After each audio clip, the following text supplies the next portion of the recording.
안녕하십니까. 원주북새통 안정환 실장입니다. 오늘은 사물의 민낯이라는 책을 소개해 드리도록 하겠습니다.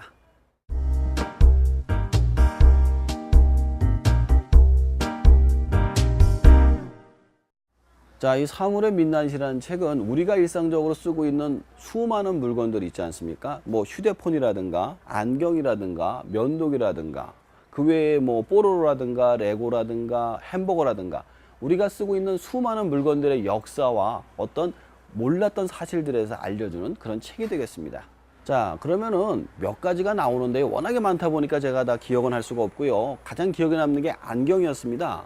그럼 이 안경은 누가 언제 왜 발명을 했을까? 책 속에서는 정확하게 언제라고 나와 있지는 않습니다. 하지만 기록에 따르면 중국의 고대 판관들이 그 눈을 가리고 선글라스 개념으로 만든 자수정을 갖다 동그랗게 잘라가지고 썼다고 그런 기록이 남아있다고 합니다. 근데 이것이 실크로드를 따라서 유럽으로 넘어가다 보니까 사막에서 어떤 수정의 기능을 발견하게 되고 만원경을 먼저 발명하게 된 것이죠. 만원경을 발견하다 보니까 이제 유럽으로 넘어가서는 이제 안경의 개념으로 쓰게 되는데 사실 안경이 필요한 사람이 별로 없었어요.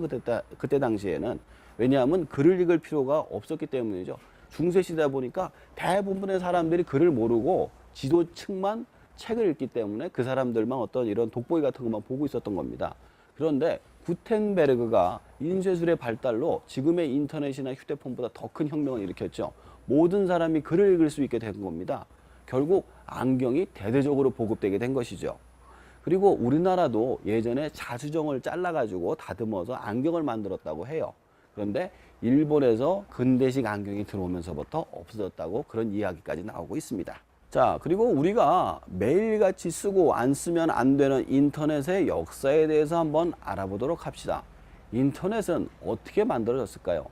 이 만들어지게 된 계기가 굉장히 재밌습니다. ICBM이라고 혹시 아시나요? 대륙간 탄도미사일을 말하는 거죠. ICBM 그리고 핵, 이 두 가지로 인해 가지고 만들어졌다고 합니다.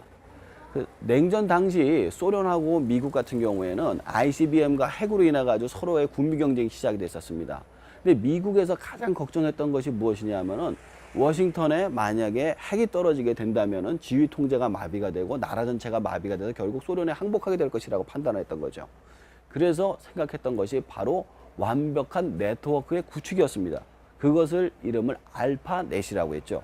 기존에 있던 모든 통신사의 네트워크를 다 연결하기 시작했습니다. 이 목적은 무엇이냐? 지휘 통제부가 아무리 박살이 나도 언제 어느 장소에 가더라도 바로바로 연락을 해가지고 전투를 할 수 있는 그런 체계를 갖추는 것이 목적이었던 겁니다.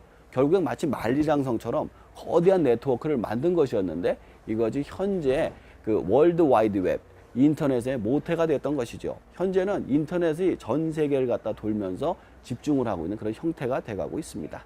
자, 이 책에서는 그 외에도 수많은 일상용품들의 역사가 나오고 있는데요. 재밌는 사실은 그 작은 일상용품들로 인해서 인류의 역사가 바뀌어왔다는 사실입니다.